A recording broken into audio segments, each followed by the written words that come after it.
Hi ಎಲ್ರಿಗೂ ನಮಸ್ಕಾರ. Welcome back to Usha's kitchen.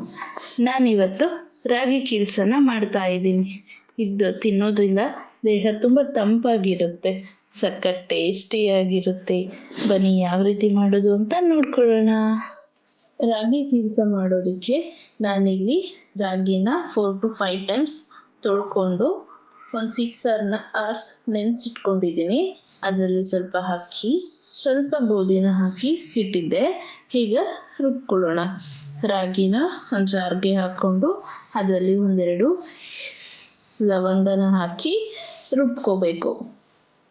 ರುಬ್ಕೊಂಡು ಒಂದು ಹಿಟ್ಟು ಆಡಿಸೋ ಜರಡಿಯಲ್ಲಿ ನಾವು ಅದನ್ನು ಹಾಕ್ಕೊಂಡು ಅದರಿಂದ ಬರೋ ಹಾಲನ್ನ ತೆಕ್ಕೋಬೇಕು. ಇದೇ ರೀತಿ ನಾವೆಲ್ಲ ರಾಗಿನ ರುಬ್ಕೊಂಡು ಬರೋ ಹಾಲನ್ನೆಲ್ಲ ತಕ್ಕೊಂಡ್ಮೇಲೆ ಕೆಲವರು ಬಟ್ಟೆಯಿಂದನೂ ಮಾಡ್ಕೊಳ್ತಾರೆ. ನಾವಿಲ್ಲಿ ಜರಡಿಯಿಂದ ಮಾಡ್ಕೊಳ್ತಾ ಇದ್ದೀವಿ, ಈಸಿಯಾಗಿ ಆಗುತ್ತೆ ಅಂತ.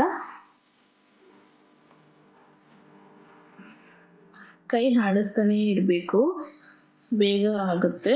ನೀರು ಹಾಕ್ತಾ ಹಾಕ್ತಾ ಹಾಲನ್ನ ತಕ್ಕೋಬೇಕು.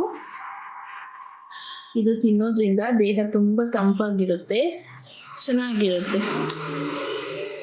ಮಕ್ಕಳು ತಿನ್ಬೋದು, ದೊಡ್ಡವರು ತಿನ್ಬೋದು.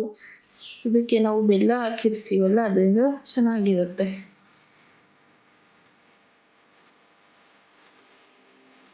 ಈ ಕಡೆ ನಾವು ಒಂದು ಪಾತ್ರೆಯಲ್ಲಿ ನೀರು ಹಾಕ್ಕೊಂಡು ನಮಗೆ ಎಷ್ಟು ಬೇಕೋ ಸ್ವೀಟು ಅದರ ತಕ್ಕನಾಗಿ ಬೆಲ್ಲನ ಹಾಕ್ಕೋಬೇಕು. ಬೆಲ್ಲ ಕರಗೋದಕ್ಕಂತ ಬಿಟ್ಕೊಂಡು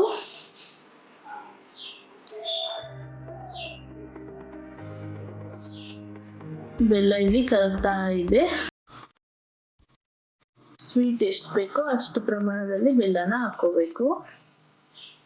ನಾನಿಲ್ಲಿ 1 kg ಅಷ್ಟು ರಾಗಿನ ನೆನೆಸಿಟ್ಕೊಂಡಿದ್ದೆ. ಅದಕ್ಕೆ ಒಂದು ಅರ್ಧ kg ಅಥವಾ 3/4 kg ಆಗೋಷ್ಟು ಬೆಲ್ಲನ ತಗೊಂಡೆ. ಇಲ್ಲಿ ಬೆಲ್ಲ ಎಲ್ಲ ಕರಗಿದೆ. ರಾಗಿ ಹಾಲನ್ನ ಹಾಕಿ ಮಿಕ್ಸ್ ಮಾಡ್ಕೊಳ್ತಾ ಇದ್ದೀನಿ. ಮಿಕ್ಸ್ ಮಾಡ್ಕೊಳ್ತಾನೇ ಇರಬೇಕು, ಲೋ ಫ್ಲೇಮಲ್ಲಿ ಇಟ್ಕೊಂಡು. ನಾವೇನಾದರೂ ನಿಲ್ಲಿಸ್ಬಿಟ್ರೆ ಅದು ಗಂಟು ಆಗೋ ಚಾನ್ಸಸ್ ಇರುತ್ತೆ. ಮಿಕ್ಸ್ ಮಾಡ್ತಾ ಮಾಡ್ತಾ ಅದು ಗಟ್ಟಿ ಆಗ್ತಾ ಇರುತ್ತೆ. ಲೋ ಫ್ಲೇಮಲ್ಲೇ ಇರಬೇಕು. ಇದು ಮಾಡೋದು ತುಂಬ ಈಸಿ, ಅಂದರೆ ಮಿಕ್ಸ್ ಮಾಡೋದನ್ನ ಮಾತ್ರ ಮರೆಯೋ ಹಾಗಿಲ್ಲ. ಮಿಕ್ಸ್ ಮಾಡ್ತಾನೇ ಇರಬೇಕು. ಒಂದು ತಟ್ಟೆಗೆ ನಾವು ತುಪ್ಪನ ಹಾಕ್ಕೊಂಡು ಸವರ್ಕೋಬೇಕು. ತುಪ್ಪ ಬೇಕಂದರೆ ತುಪ್ಪ ಹಾಕ್ಕೊಳ್ಳಿ, ಇಲ್ಲ ಬೆಣ್ಣೆ ಅಥವಾ ಏನಾದರೂ ಇದ್ದರೆ ಬೆಣ್ಣೆ ಹಾಕ್ಕೊಂಡು ಸವರ್ಕೊಳ್ಳಿ. ಈ ಥರ ಕಲಿಸ್ತಾನೇ ಇರಬೇಕು ಇದನ್ನು.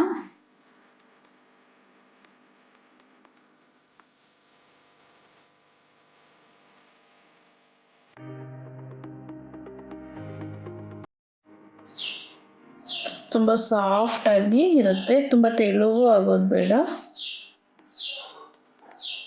ನಿಮಗೆ ಗೊತ್ತಾಗುತ್ತೆ ಅದು ಆಗ್ತಾ ಇದೆಯಾ ಅಂತ. ಆಮೇಲೆ ಒಂದು ತಟ್ಟೆಗೆ ತುಪ್ಪ ಹಚ್ಕೊಂಡಿರ್ತೀವಲ್ಲ, ಆ ತಟ್ಟೆಗೆ ಹಾಕ್ಕೊಂಡು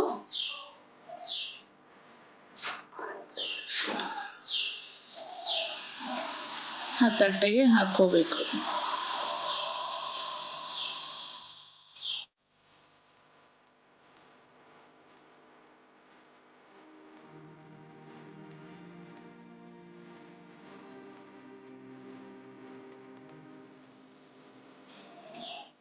ನಾವು ಇದನ್ನ ರಾತ್ರಿ ಮಾಡಿ ಬೆಳಗ್ಗೆವರೆಗೂ ಬಿಟ್ಟು ಬೆಳಗ್ಗೆ ತೆಗೆದು ನೋಡಿದ್ರೆ ಈ ಥರ ಇರುತ್ತೆ.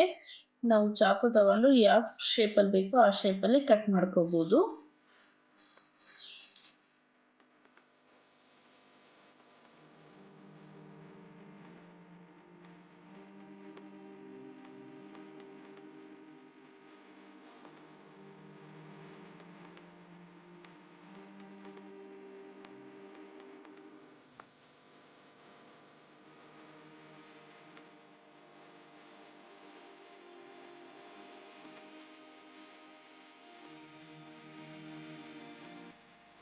ತುಂಬ ಚೆನ್ನಾಗಿ ಬಂದಿದೆ, ಸಖತ್ ಸಾಫ್ಟಾಗಿ ಕೂಡ ಇತ್ತು. ನೀವೇ ನೋಡ್ಬೋದು ಇಲ್ಲಿ ಯಾವ ಥರ ಸಾಫ್ಟಾಗಿದೆ ಅಂತ. ಅದ್ರ ಮೇಲೆ ನಾನು ಸ್ವಲ್ಪ ಗಸಗಸೆನ ಹಾಕಿದ್ದೆ, ನೀವು ಇದ್ದರೆ ಹಾಕ್ಕೋಬೋದು, ಇಲ್ಲಾಂದರೆ ಇಲ್ಲ.